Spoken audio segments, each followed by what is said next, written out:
Margin कैसे हुआ? अगर वो बुक है इसका बुक है आपका, तुम्हें पता तो उनकी बुक होगा ना, तो फिर आप इस पे आ जाओ।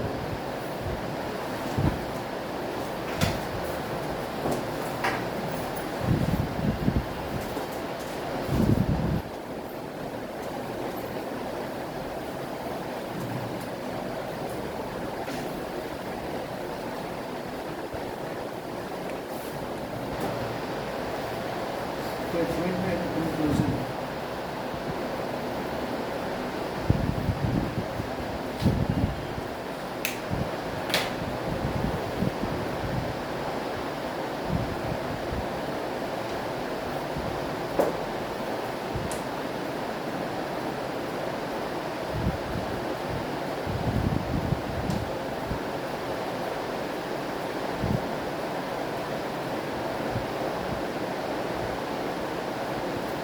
देखिए स्टेटमेंट कंक्लूजन में बेसिकली जो स्टेटमेंट रहेगा उसमें से फैक्ट निकालना होगा, इसी को बोलते हैं कंक्लूजन।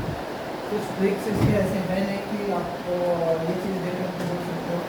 कंक्लूजन में बेसिकली कुछ टर्म ऐसे रहेंगे जो रेस्पेक्टिंग टर्म है, वो रहेगा तो कंक्लूजन गलत हो जाएगा। जैसे ऑनली अगर लिखा हुआ है कंक्लूजन में, अगर ऐसा लिखा हुआ ऑनली कम्स या ऑलवेज लिखा हुआ है तो ये सब रॉन्ग माने जाते हैं। क्लियर? और स्टेटमेंट अगर पॉजिटिव, सबसे बड़ी बात कि स्टेटमेंट अगर पॉजिटिव सेंस में जा रहा है और कंक्लूजन नेगेटिव सेंस में है तो गलत हो जाएगा कंक्लूजन। वही स्टेटमेंट नेगेटिव होना जा रहा है और उसका जो आप कंक्लूजन दे रहे हो पॉजिटिव दे रहे हो, कैसे गलत हो जाएगा। तो सबसे बड़ा जो कंसर्न है वो यही देखना होगा, पॉजिटिव बातें बोली जा रही है, पॉजिटिव ही कंक्लूजन होना चाहिए। बाकी क्वेश्चन पढ़ेंगे समझ में आ जाएगा। पहला क्वेश्चन पढ़िए, फर्स्ट क्वेश्चन क्या है? The old order change holding place to new.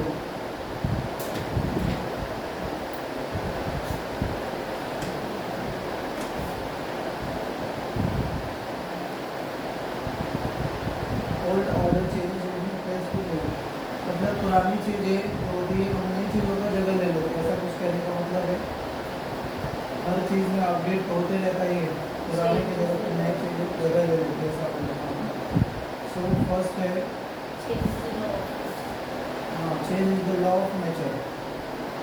ये तो सही है, लेकिन ये यूनिवर्सल ट्रूथ है, ये चेंज यूनिवर्सल का नियम है। सेकेंड है discard old ideas because they are old. तो कंक्लूजन ये नहीं बोला गया है कि पुरानी चीज़ों को हटा करके नया ला दो, इसका मतलब पुरानी चीज़ें अच्छी थी तो उसको भी हटा के पुराना नया चीज़ कुछ डालो।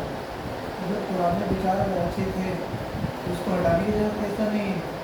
ये तो आउट ऑफ सेंस ही बात हो रहा है एक तरीके से। यहाँ पे ओल्ड ऑर्डर की जगह पर न्यू ऑर्डर आने का मतलब कुछ और है और ये कुछ और का रिक्शा दे रहा है।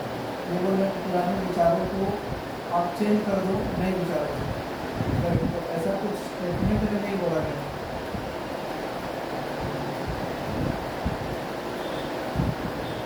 तो ओनली फर्स्ट होगा discard old idea because they are old.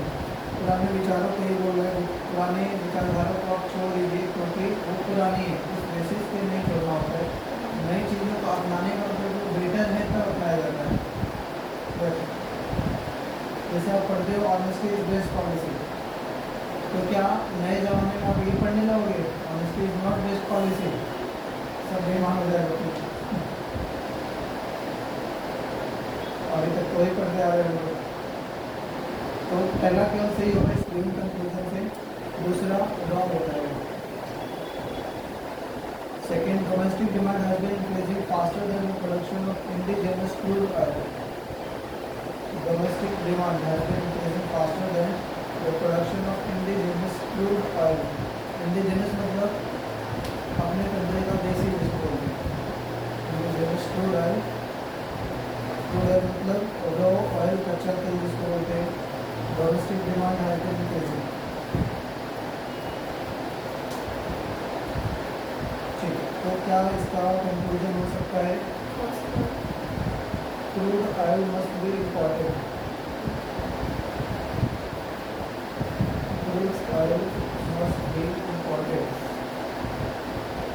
तो देखो मस्ट भी लिखा रहेगा, ये एक रेस्ट्रिक्टिव टर्म हो गया एक तरीके से, मस्ट बी, ओनली, ऑलवेज। तो मस्ट भी लिखा है, इट मीन्स ये गलत होना चाहिए। और domestic demand should be reduce, तो ये सही होना चाहिए। आप डोमेस्टिक डिमांड को कम कर दोगे तो आपकी जो ज़रूरत है वो फुलफिल हो सकती है। अच्छा, ऐसा ही है ना कहने का मतलब। ये बोला डोमेस्टिक डिमांड बढ़ गया है, पार्शियल प्रोडक्शन ऑफ इंडिजिनस हो रहा है, मतलब देसी जो हमारा प्रोडक्शन हो रहा है उससे ज़्यादा खपत बढ़ रही है।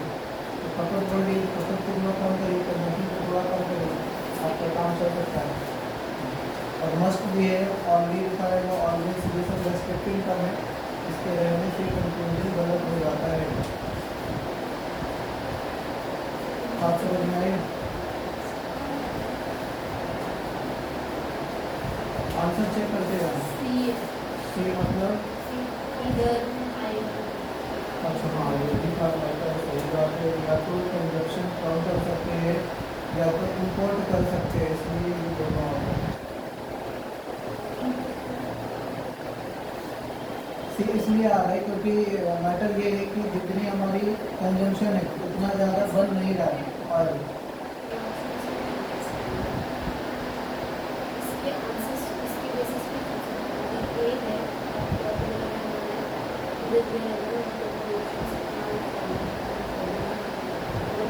कंक्लूजन दो है ना, तो दो में से एक कंक्लूजन फॉलो करना है, ए देना है, बी फॉलो करना है, बी देना है। दोनों में से ऐसा लग रहा है 50-50, या तो ए बी सही लग रहा है, ए बी सही लग रहा है, आगे दोनों गलत हो गया।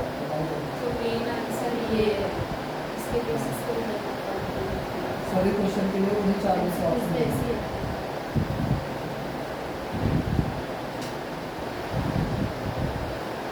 तो सेकेंड का आंसर क्या हो गया कि यहाँ पे थोड़ा मैटर कॉम्प्लिकेटेड दिख रहा था कि प्रोडक्शन जो बढ़ गया है, सॉरी खपत बढ़ गई है, कंजम्पशन बढ़ गई है, और जो निकाल में क्रूड है वो एक लिमिटेड है, उसका प्रोडक्शन नहीं कर रहा है। तो इस वे में दो चीज़ें दिख रही है, या तो आप खपत को कम कर सकते हो या तो इम्पोर्ट करना पड़ेगा, मंगाना पड़ेगा बाहर से। इसलिए आंसर हो रहा है आइदर 1 और 2, पहला सही हो सकता है या फिर दूसरा सही हो सकता है। और बात करिए, the government-run company had asked its employees to declare their income and assets, but it has been strongly resisted by employees union, and no employee is going to declare his income. चलिए मतलब समझ में आया।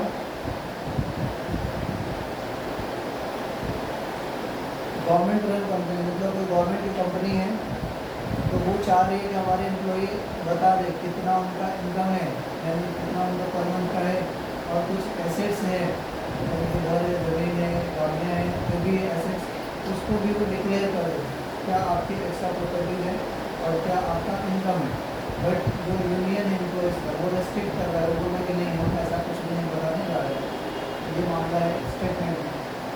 इस basis पे conclusion क्या होगा? The employees of this company do not seem to have any additional undisclosed income besides their salary. क्या लग रहा है पहला कंक्लूजन पढ़ के कैसा लगा? सही है गलत है? सही लग रहा है। स्टेटमेंट में मैटर ये है कि उनको इनकम बताने से उनको इनकम पूछा जा रहा है, इनकम और एसेट्स, जबकि जो एम्प्लॉय यूनियन था वो लोग बोल रहे थे हम लोग नहीं बताने वाले, हम लोग बताना नहीं चाहते। ये मैटर था, इनसे रिलेटेड आपको कंक्लूजन दिया गया है। कंक्लूजन बोल रहा है कि employee of this company do not seem to have any undisclosed income besides their salary. ये बोल रहा है कि जो एम्प्लॉई है उनके पास सैलरी के अलावा कुछ भी नहीं है, ये तो हमें पता ही नहीं है ना, हमें तो स्टेटमेंट समझ में है। और कंक्लूजन उसके लिए बोला जा रहा है कि उनके पास जो इनकम है, इनकम के अलावा मतलब सैलरी के अलावा कुछ है ही नहीं एसेट्स, जबकि जो गवर्नमेंट पूछ रही है कि आपकी जो सैलरी है वो भी बताइए और एसेट वो भी बताइए, एटलीस्ट एसेट तो होंगे ही कुछ ना कुछ, तभी तो पूछ रहे हैं। और ये कुछ अलग सेंस में जा रहा है, ये बोल रहा है एसेट्स ही नहीं, सैलरी के अलावा कुछ है ही नहीं, तो ये गलत हो गया। तो second, the employee union wants all senior officers to declare ये भी नहीं लग रहा है ना सेंस में, क्योंकि वो लोग रेस्ट्रिक्ट कर रहे हैं, जो सीनियर है वो लोग बोल रहे नहीं हमें नहीं दिखाना है। तो इसका मतलब ये नहीं है कि सीनियर पहले दिखाएंगे तो जूनियर दिखाएंगे, तो सब लोग रेस्ट्रिक्टेड मोड में हम लोग दिखाना नहीं चाहते हैं। अब सैलरी तो चुपचाप हमें वही चाहिए करो, हम ये नहीं बताना चाहते कितनी सैलरी में मिली, कितना हमारे एसेट्स है। दोनों गलत हो गए इसमें में।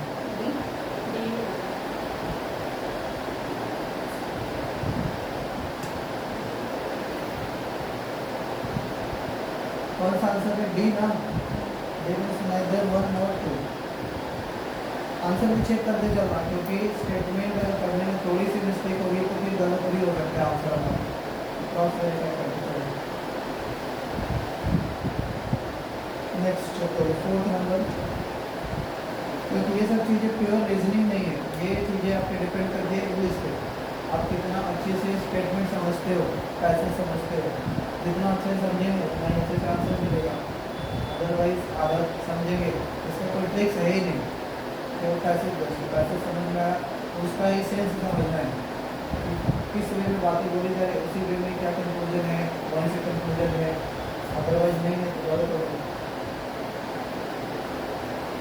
चलो 4th का quality has a price tag, India is allocating lots of funds to education.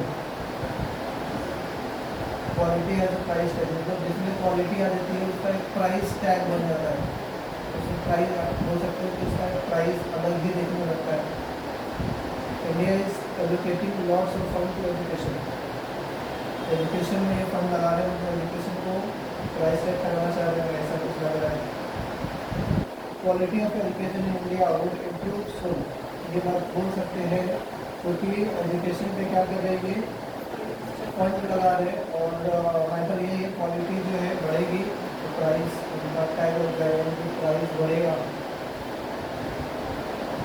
तो वाइस वर्सा हो गया ना, प्राइस बढ़ेगा इट मीन्स क्वालिटी भी ठीक ठाक होगी इसका मतलब, इसलिए नहीं मैटर चल रहा है। Quality of education India would improve soon, और ये पॉसिबिलिटी की भी बात बोल रहा है, ऐसा नहीं बोल रहा 100% इम्प्रूव हो ही जाएगा, गुड बोल रहा है, मतलब चांस है इम्प्रूव हो सकता है, इसको पहला करेक्ट दिख रहा है।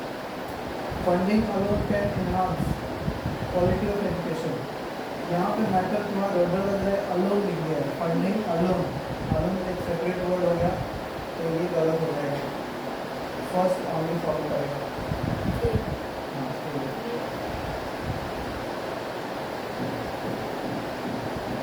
फिफ्थ का चेक करिए,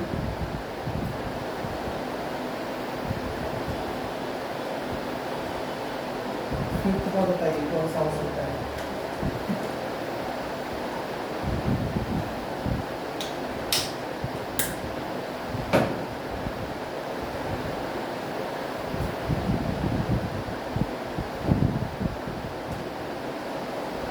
no country is absolutely self dependent, कोई भी कंट्री सेल्फ डिपेंडेंट नहीं है, हर देश को एक दूसरे देश से किसी को जरूरतें रहती है, किसी को चावल चाहिए, किसी को दूध चाहिए, किसी को चीनी चाहिए, किसी को कुछ ना कुछ चाहिए दूसरे देश से, इसके रिगार्डिंग है। सो कंक्लूजन है it is impossible to grow and produce all that country needs, it is impossible to grow and produce all that country needs, जो भी कंट्री को चाहिए वो सभी चीज़ें प्रोड्यूस करना इम्पॉसिबल है, ऐसा बोलना, मतलब ऐसा तो नहीं बोलना चाहिए, पॉसिबल तो हर चीज़ है। तो ये मैटर भी क्लोज है कि ये वो भी दिया है, कोई भी कंट्री ऐसा नहीं है जिसके पास जिसको ज़रूरत नहीं पड़ रही है, सेल्फ जो क्या है सेल्फ डिपेंडेंट नहीं है, मतलब हर कंट्री को मनाना ही पड़ रहा है, इसके स्टेटमेंट से भी अलग ही मैटर दिख रहा है। और सेकेंड क्या है, कंट्री में in general have become lazy, second वाला तो आउट ऑफ सेंस है, तो होगा तो फर्स्ट वाला ही होना चाहिए, फर्स्ट वाला करेक्ट है, करेक्ट होना चाहिए, क्योंकि उसने डायरेक्टली रिजेक्ट कर दिया है, कोई भी कंट्री सेल्फ डिपेंडेंट नहीं है, सेल्फ डिपेंडेंट नहीं है इट मीन्स इम्पॉसिबल है, सबको सभी कंट्री को इम्पॉसिबल ये दिख रहा है कि हम सभी चीज़ें नहीं बना सकते अपने देश में। 6th number, Z plant has thick leaves and it requires little water. जैसे प्लांट है कोई, जैसे एक होता है ना कैक्टस, उसके प्लांट जो होते हैं उसकी पत्तियाँ बहुत मोटी मोटी होती हैं, तो उनको बहुत कम वाटर की ज़रूरत होती है और वो जनरली और ये रखते हैं रेगिस्तान में होते हैं, वो डेजर्ट्स में होते हैं, तो उनको पानी की ज़रूरत कम होती है। एक बार पानी ले लेंगे तो फिर लगभग 1 महीना तक आराम से रह सकते हैं। सो जेट प्लांट एक स्पेशल प्लांट के बारे में बात है कि उसकी जो लीव्स है वो ठीक है, मोटी है, इट रिक्वायर्स लिटिल वाटर। इसके रिगार्डिंग कंक्लूजन है all plants with thick leaves requires little water. तो देखो यहाँ पे पर्सनल मैटर था, जेट प्लांट के बारे में बोला है कि ये लीव इसकी ठीक है और ये कम है। तो यहाँ से हम ये नहीं बोल सकते सभी जो प्लांट है थिक लीव्स वाले उनको कम ही जरूरत पड़ेगा। ये पर्सनल से क्या बोल सकते हैं, सब पे नहीं जा सकते, यूनिवर्सल नहीं कर सकते, इसलिए ये गलत हो गया। और सेकेंड, जेट प्लांट्स में भी ground in places where water is not in abundance. ये बात सही है कि जेट प्लांट शायद वैसे जगह पे हुआ रहेगा जहाँ पे पानी की मात्रा कम हो, अवेलेबल मात्रा कम है पानी की। Second is correct.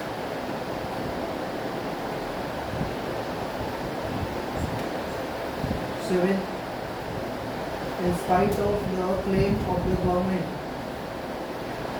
that terrorism is under check, killing continues. Government claim कर रहा है कि क्या है, टेररिज्म अंडर चेक है, मतलब हम उस पर काम कर रहे हैं, बट फिर भी किलिंग हो रही है, कंटिन्यू है। तो इसका मतलब गवर्नमेंट भी बोल रही है, वो बोल रहे कि हमारे कंट्रोल में है ऑलमोस्ट, बट फिर भी काम गड़बड़ी हो रहा है, किलिंग हो ही रहा है, तो झूठ बोल रहे हैं इसमें।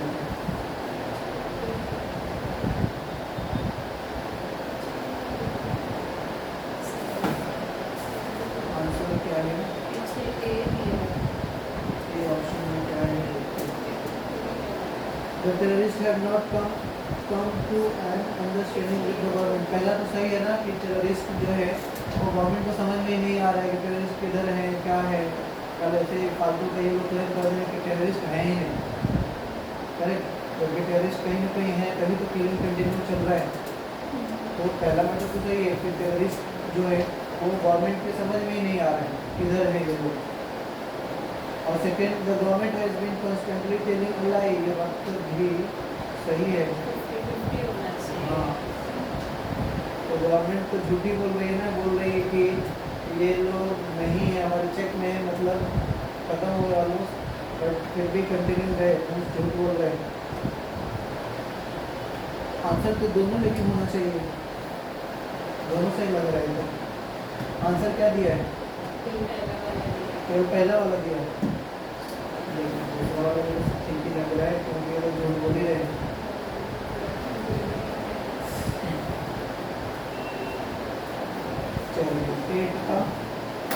The best evidence of India's glorious past is the growing popularity of Ayurvedic medicine in the West. The best evidence of India's glorious past is the growing popularity of Ayurvedic medicine in the West. West में अभी आयुर्वेदिक का craze आ रहा है, ऐसा बोल रहे हैं, और ये इंडिया के ग्लोरियस पार्ट को रिप्रेजेंट कर रहा है। So first conclusion, Ayurvedic medicine are not popular in India। क्या बोल सकते हैं? ये तो नेगेटिव सेंस में बात कर रहा है ना, स्टेटमेंट पॉजिटिव था और ये आ गया नेगेटिव, तो ये रॉन्ग हो गया। Allopathic medicine are more popular in India. ये भी पता नहीं, एलोपैथी के बारे में तो बात ही नहीं हो रही है, एलोपैथी सब में, तो नाइदर हो जाएगा आंसर डी ना, नाइदर 1 और 2। So next 9, India's economy is mainly dependent on forest। India's economy is mainly dependent on forest। Trees should be preserved to improve Indian economy। तो बात सही है, अगर इकोनॉमी बेस्ड ही है तो फॉरेस्ट पे तो ट्री को प्रिजर्व करना ही पड़ेगा, करेक्ट। और second, India wants only maintenance of forest to improve economic conditions.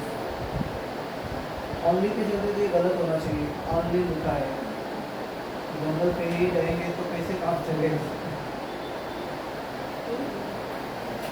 Mainly उसमें स्टेटमेंट में था मेनली डिपेंडेंट, मतलब इसका कि और भी कुछ चीज़ें हैं जहाँ पे डिपेंडेंट है, ज़्यादा फोकस हो सकता है कि फॉरेस्ट पे होगा। तो इससे हम ये नहीं बोल सकते कि केवल आप फॉरेस्ट पे ही इंक्लूड करो इकोनॉमिक कंडीशन, बाकी पे भी तो करना पड़ेगा। इसलिए ओनली टर्म से ही गलत हो गया रहेगा, सेकेंड ओनली फर्स्ट करेक्ट होगा।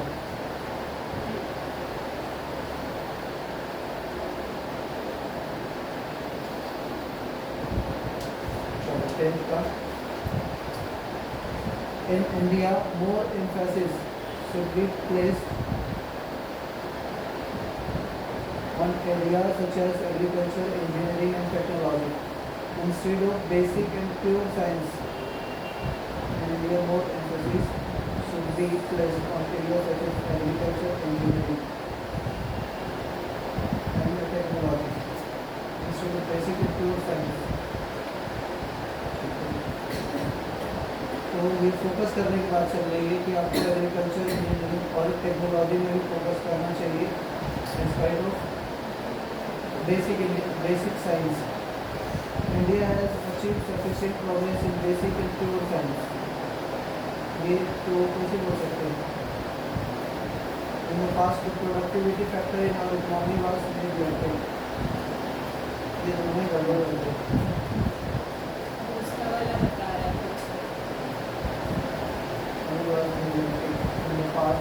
Productivity factor in our economy was neglected. क्योंकि एग्रीकल्चर पे फोकस करने की बात बोली जा रही है, मीन्स पहले एग्रीकल्चर पे फोकस नहीं किया गया है, तभी एग्रीकल्चर पे फोकस करने की बात बोली जा रही है स्टेटमेंट में कि आप एग्रीकल्चर पे फोकस करिए, इंजीनियरिंग पे फोकस करिए और किस पे, टेक्नोलॉजी पे, इन स्पाइट ऑफ साइंस और बेसिक साइंस। तो इसका मतलब यही रहा होगा कि पास्ट में प्रोडक्टिविटी फैक्टर गड़बड़ रहा होगा, प्रोडक्शन नहीं हो रहा होगा, इसलिए एग्रीकल्चर की तरफ ज़्यादा ध्यान नहीं पा रहे।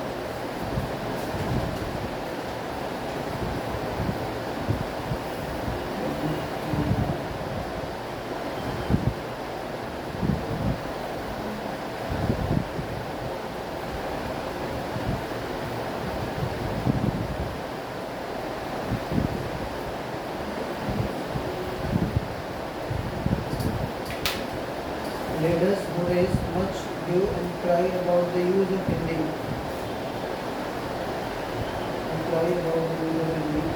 generally send their children to English medium school. ये बात तो सही है, जो हिंदी में चलाते रहते हैं वो खुद ही अपने बच्चे को इंग्लिश मीडियम भेजते हैं। So पहला कंक्लूजन क्या निकला है, India lakhs good Hindi medium schools. ऐसा है क्या? ये तो नहीं होना चाहिए, ऐसा तो है नहीं मैटर। हिंदी मीडियम स्कूल तो होंगे ही ना, बट लोगों का डिमांड है इंग्लिश स्कूल, लोग चाहते हैं कि मीडियम स्कूल है, बट अच्छा नहीं है, इसके लिए मेरे हिसाब से नहीं होगा। और क्या लिखा है, there is a word of difference between teaching and practising. ये बात तो सही है, सेकेंड को परफेक्टली मैच है कि कहना और करना दोनों बहुत फ़र्क है, ये स्टेटमेंट दिया है, सेकेंड ही करेक्ट होना चाहिए, सेकेंड ही होगा। 50-50 दिया, आइदर वन और टू हो गया है, लेकिन सेकेंड को परफेक्टली मैच है, कहना और करना हो, यूनिवर्सल ट्रूथ है, कहते कुछ और है लोग, करते कुछ और है।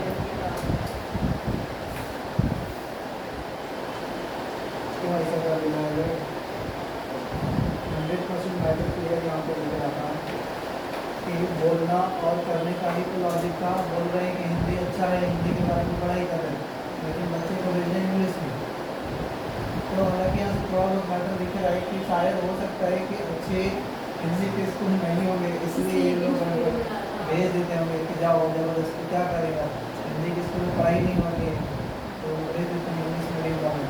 तो ये मैटर भी ठीक ठाक कर रहा है, उनकी मजबूरी होगी।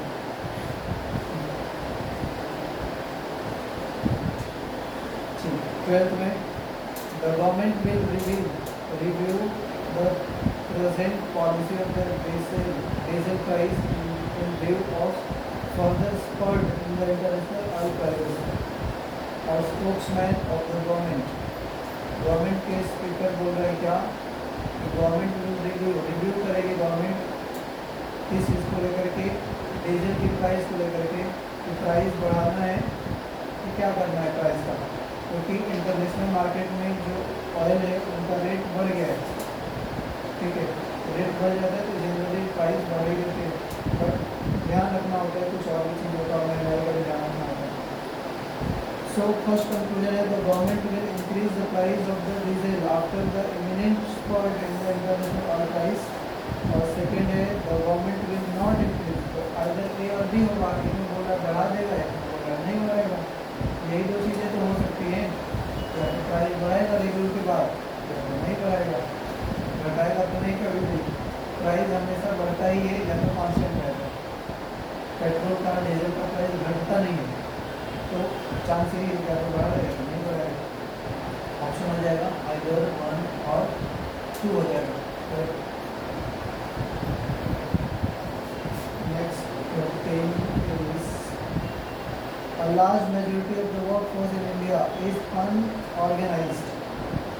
A large majority of the workforce in India is unorganized.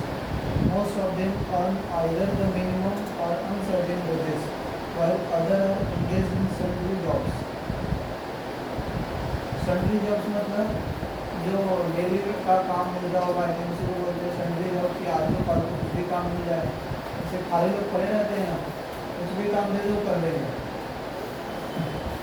बोलेंगे आज के लिए हम आपको इतना पैसा देते हैं, काम कर दीजिए कर लेंगे, तो उसको बोलते हैं सैलरी जॉब, मतलब कुछ भी पार्ट टाइम काम मिल गया, सिंपल सा पार्ट टाइम जॉब को बोल सकते हैं सैलरी जॉब्स, इसको लाइटली लिया जाता है। तो ऐसा बोल रहा है कि इंडिया की जो मेजोरिटी है वर्कफोर्स वो अनऑर्गेनाइज्ड है, अनऑर्गेनाइज्ड मतलब किसी एक ही डायरेक्शन में नहीं जा रहा है, ये बात समझ आ रही है, मतलब एक तरीके से आपने कंपनी में 10 लोगों को हायर किया और सबको बोल दिया काम करो, जिसको जैसा मन करे वैसा काम करो, ये अनऑर्गेनाइज हो गया। लेकिन उसी में पर्टिकुलर में बोलूँगा कि 2 लोग को ए और बी 2 लोग हैं, उनको कॉलिंग पे ही ध्यान देना है, बाकी कुछ नहीं सुनना है, सी और डी को जो भी आ रहा है उसको ही बताना है कुछ भी, तो पर्टिकुलर डिवाइडेशन हो गया, ये ग्रुपिंग हो गया, और ये बोल रहा है कि अनडिवाइडेड है, अनग्रुप्ड है।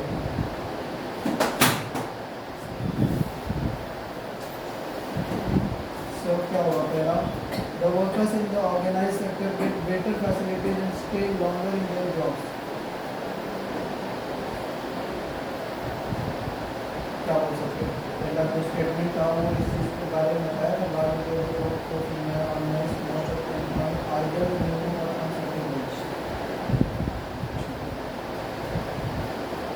the workers in the organized sector get better facilities to stay longer in their jobs.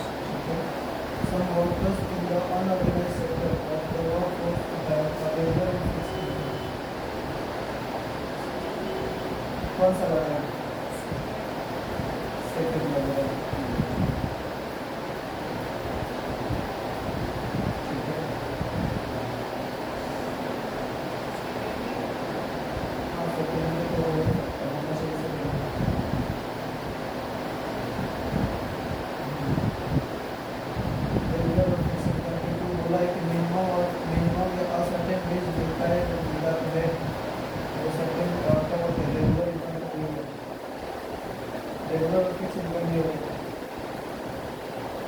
और ऑर्गेनाइज होने का कंपैरिजन तो इसमें नहीं दिखा,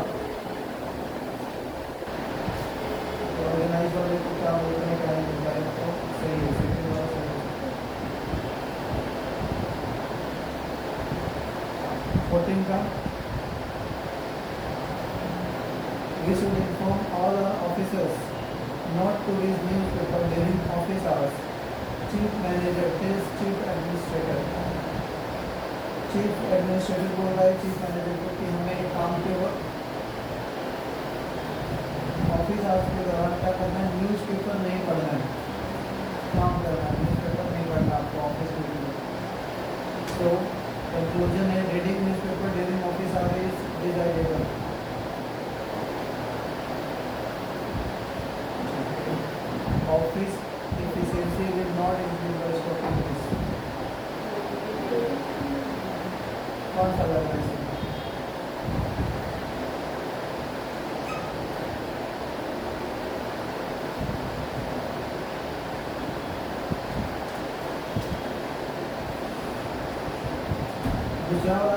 गलत लग रहा है। ये बोल रहा है कि office efficiency will not improve by stopping this. Office की एफिशिएंसी तो बढ़ जाएगी बोलती है, न्यूज़पेपर जो पढ़ने में लगा रहे हैं उसको काम में लगाएंगे तो एफिशिएंसी तो बढ़ेगा ही। दूसरा तो गलत ही हो गया। और reading newspaper during office hour is desirable, क्या लग रहा है? सही लग रहा है, लेकिन पीछे आंसर दोनों को भी ना दिया है। हाँ तो आइदर तो नहीं होगा, नहीं तो दूसरा तो इसे रिजेक्ट है। पढ़ेंगे न्यूज़पेपर नहीं पढ़ेंगे तो उससे एफिशिएंसी थोड़ी घटेगी, उससे तो बढ़ेगी। उसी पर्पज के लिए तो बोला जा रहा है। और reading newspaper during office hour is desirable, ये डिजायरेबल अगर रहता मतलब लोग चाहते हैं पढ़ना वो तो ठीक है, लेकिन इसका तो कमांड है कि नहीं पढ़ना है। क्या लग रहा है?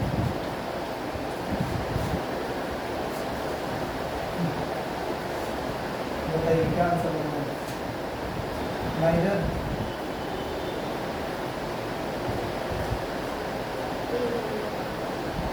नाइदर ये लग रहा है।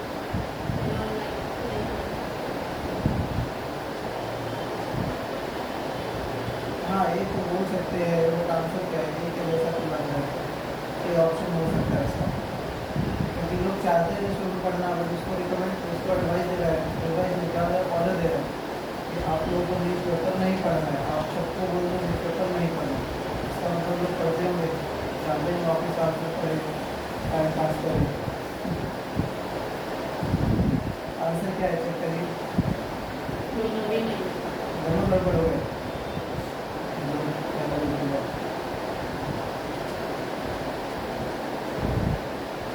15 का population increases coupled with depleting resources is going to this scenario of many developing countries in days to come. Population increase coupled with depleting resources, population बढ़ेगा resources घटेंगे, ऐसा बोल रहा है। और ये scenario क्या हो रहा है many developing countries में, आने वाले दिनों में सभी कंट्रीज में ऐसा होने वाला है। पॉपुलेशन बढ़ेगा और आपकी जो रिसोर्सेज है वो घटेंगे। सो कंक्लूजन क्या है? तो population of developing countries will not continue to increase in future. ये तो नेगेटिव बात ही बोल रहा है, बोला था स्टेटमेंट पॉजिटिव, ये है नेगेटिव। ये बोल रहा है पॉपुलेशन बढ़ेगा ही नहीं आगे, ये तो होगा ही नहीं ना, पॉपुलेशन बढ़ना नहीं बढ़ना इसके बारे में तो कुछ होगा ही नहीं। पहला गलत हो गया। It will be very difficult for the government of developing countries to provide its people decent quality of life. ये बात तो सही है, क्योंकि डेवलपिंग कंट्रीज में पॉपुलेशन बढ़ रहा है और जो रिसोर्सेज घट रहे हैं, गवर्नमेंट के लिए तो टेंशन का मामला बनेगा ही। इस तरीके से हम प्रोवाइड कर सकते हैं। 16 नंबर 15 का बी होगा सेकेंड आंसर। और 16 modern man influences his destiny by the choice he makes unlike in the past. ये बोल रहा है कि मॉडर्न मैन मतलब आज के ज़माने में लोगों के पास अपने गोल को फाइंड करने के लिए बहुत सारे ऑप्शन हैं। कोई लॉ में जाना चाहता है, लॉ में जाता है, कोई सीधी इंजीनियरिंग करना चाहता है उधर चला जाता है, कोई BRS में जाना चाहता है उधर चला जाता है। बट पहले इतने सारे ऑप्शन नहीं थे, ये कुछ फिक्स रहा होगा, क्या बोलते हैं सेक्टर फिक्स रहा होगा। अभी तो बहुत सारे सेक्टर है नहीं। तो इसके लिए बोल रहा है कि मॉडर्न मैन यानी कि आधुनिक दौर में लोगों के पास बहुत सारे ऑप्शन थे और उससे वो अपने डेस्टिनी को इन्फ्लुएंस कर रहे हैं। So answer इसके लिए क्या है? फर्स्ट है earlier there were fewer options available to man. Earlier there were fewer options available to the man. ये बात तो सही है ना, पहले कम ऑप्शन थे लोगों के पास। और दूसरा है there was no desire in the past to influence the destiny. दूसरा तो गलत है, ये बोल रहा है कि पहले के टाइम में लोगों के पास चाहत ही नहीं होती थी गोल अचीव करने की, डेस्टिनी को पहुंचने के लिए। ये तो गलत हो गया, पहले भी लोग चाहते थे कि हम अच्छा बने और आज भी चाहते हैं कि हम अच्छा बने। तो डेस्टिनी पे पहुंचना तो दोनों एक में था। क्या लग रहा है बताओ, पहला ऑप्शन हो रहा है answer?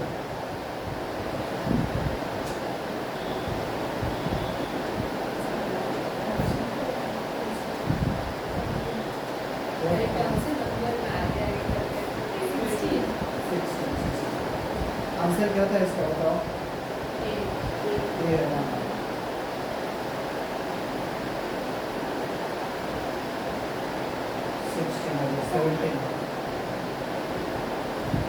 The cultivate interest in reading, the school has made it compulsory from June.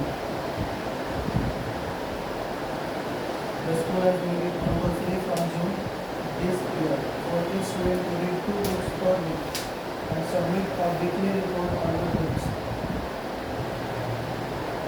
Reading में इंटरेस्ट लाने के लिए स्कूल ने एक प्रोग्राम बनाया है from June this year for each student to read 2 books per week and submit a weekly report on the books. Interest in reading can be created by force. क्या ये सही है?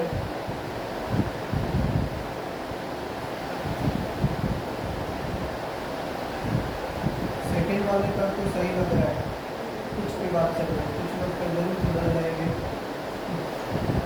पहला में क्या लग रहा है? Interest in reading can be created by force, ये भी सही लग रहा है। जो आपसे काम कराया जा रहा है शायद हो सकता है कुछ टाइम के बाद आपको अच्छा लगने लगे। कैन बी जो चांस की बात है, और इसीलिए तो स्कूल ने ये प्रोग्राम लगाया। तो ये सेकंड सेकंड वाला, पहला गलत, पहला गया काम से, जबरदस्ती नहीं पढ़ाना है। लेकिन स्कूल तो जबरदस्ती ही कर रहा है ना, ये बोल रहे हैं कि जून से आपको पढ़ना नहीं पड़ेगा। जो बाकी सब्जेक्ट है वो भी जबरदस्ती पढ़ना पड़ता है। अभी भी तो जबरदस्ती ही पढ़ना होता है, जबरदस्ती। पहले संस्कृत होता था जो आता ही नहीं था किसी को, समझ में आता ही नहीं, लेकिन सिलेबस में है तो पढ़ना ही पड़ेगा, जाएंगे कहाँ।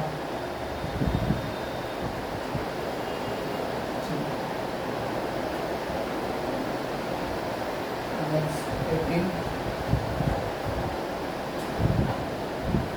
Although we have a rating agency like CRISIL is ICRA, there is demand to have a separate rating agency for IT companies to protect investors. We have rating agency like CRISIL, ICRA.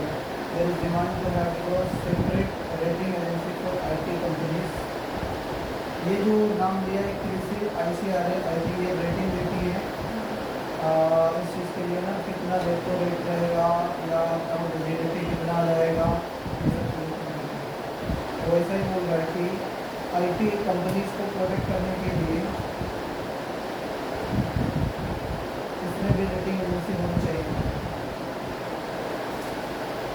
सो पहला है assessment of financial worth of IT companies calls for separate skills inside and competence.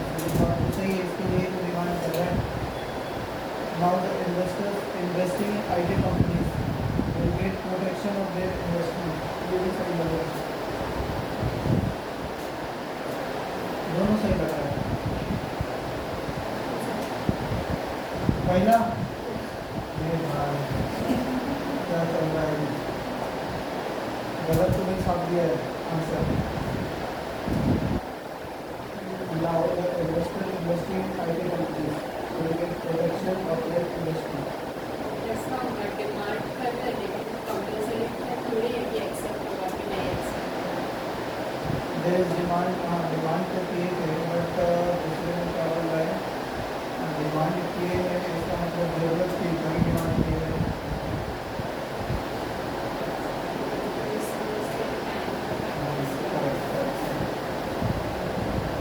Demand का इसके लिए final conclusion नहीं दे सकते थे, दूसरा जो फाइनल कंक्लूजन ही दे दिया कि इससे प्रोटेक्शन मिलने लगेगा, अभी तो अप्लाई ही नहीं हुआ। और 19 he stressed the need to stop the present examination system and its replacement by other methods which would measure the real merit of the students.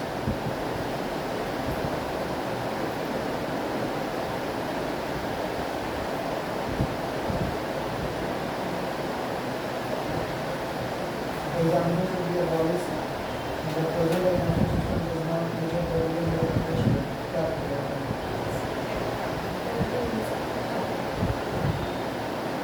Examination should be abolished. Examination को खत्म नहीं कर सकते. खत्म करें मुझे पढ़ेगा नहीं कोई. इसके डर से थोड़े पढ़ते भी नहीं. और सेकंड क्या है? The present examination system does not measure the real merit of the student.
आगे करेंगे.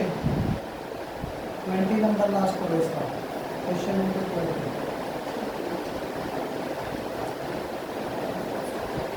क्या हुआ?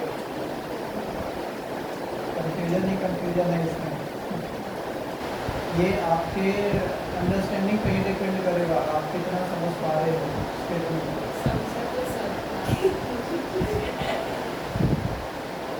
एक बार वही सर करा देते हैं इसमें. समझाएंगे अच्छे से. और तो ये सब पैसेज है ना. क्या पता वो अच्छे से समझा पाए. हाँ, क्योंकि ये पैसेज बेस्ड है मोस्टली.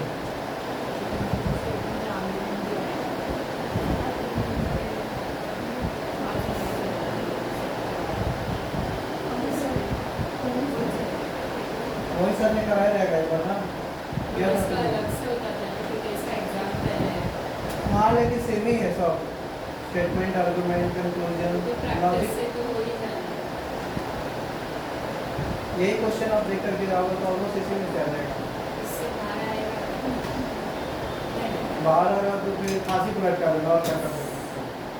फांसी लेकर के आना. अब बोलो परसेंटाइल में आता है. किसमें? सीईटी में. हाँ, परसेंटाइल में है.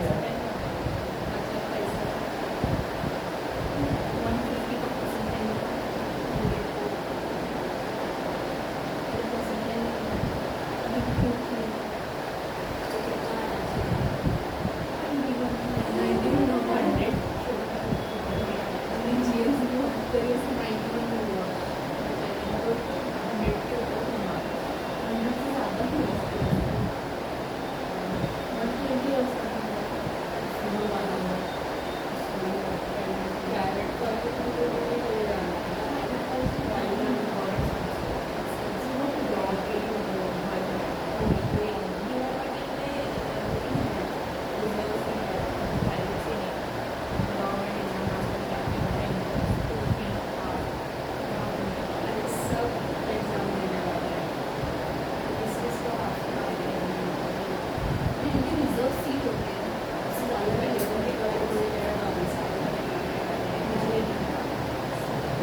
तो फोटो का मैसेज चाहिए, फोटो का और साइन का। बाकी सबके फोटो खींच के दो। क्लियर नहीं आया ना फिर वो जो सबमिट होगा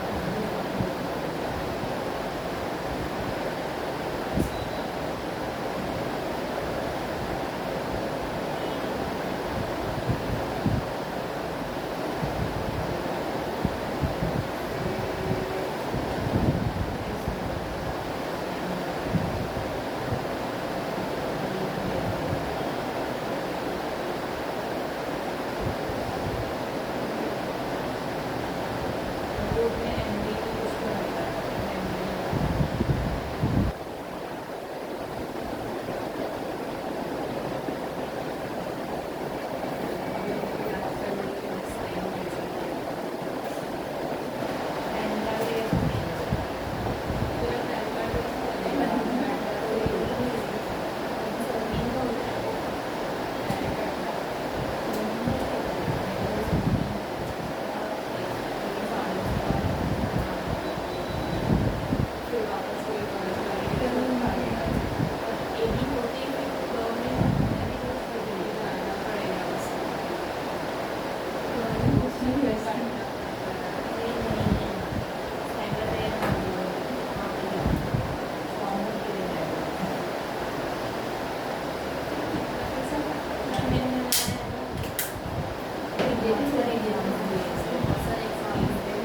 और क्या तुम लोग का बाकी है ये जो एनालिटिकल का छोड़ के बाकी और क्या बाकी है?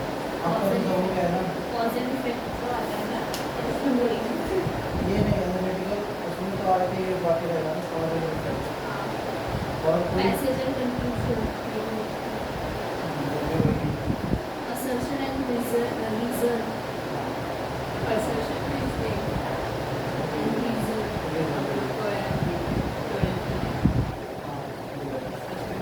तो बहुत सारे टॉपिक्स ऐसे तीन ही क्वेश्चन है इधर का जो बाकी क्वेश्चन इधर बात कर रहे थे तो तो हो गया प्रैक्टिस कर लिया नहीं प्रैक्टिस नहीं ऐसे प्रैक्टिस भी करिए आपको हाँ मैं करेंगे प्रैक्टिस जो हुआ क्लास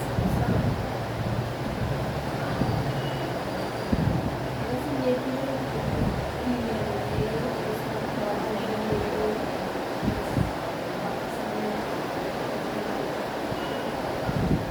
जो हो गया है ना उसको प्रैक्टिस स्टार्ट करिए मैं बच्चे बोल रहा हूँ जो होगा वही हो जाएगा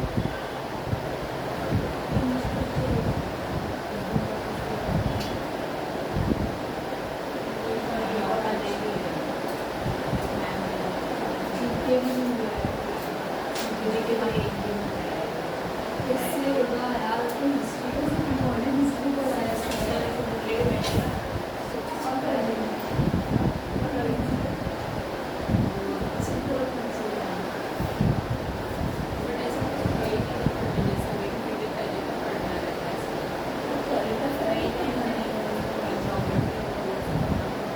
ज्योग्राफी